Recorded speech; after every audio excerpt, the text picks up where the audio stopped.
अस्सलामुअलैकुम नाज़रीन, JN news HD के साथ मैं हूं नाइला भट्टी। नजर डालते हैं आज की अहम खबरों पर।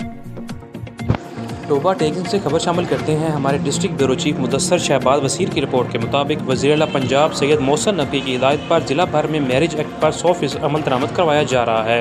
इस ज़मन में डिप्टी कमिश्नर मोहम्मद नईम सिंधु की हिदायत पर असिस्टेंट कमिश्नर पीर महल नदीम बलोच और इंतजामी अफसरान ने हुकूमती अहकामात पर अमल दरामद को यकीनी बनाने बारे शहर के मुख्तलिफ मैरिज हालों का दौरा किया। दौरे के दौरान ज़िला भर में कोई मैरिज हाल, वन डिश और मुकर्रर टाइम रात बाद 10 बजे की खिलाफ वर्जी में कोई मैरिज हाल मुलव्वस नहीं पाया गया। इस हवाले से डिप्टी कमिश्नर मोहम्मद नईम ने कहा कि मैरिज एक्ट की खिलाफ वर्जी से बाज रहें, खिलाफ वर्जियों पर सख्त तरीन कार्रवाई अमल में लाई जाएगी। शादी की तकरीब में वन डिश और मुकर्रर टाइम रात 10 बजे की पाबंदी न करने वालों के खिलाफ सख्त तरीन कार्रवाई होगी। मैरिज हाल सील और भारी जुर्माने आयद किए जाएंगे।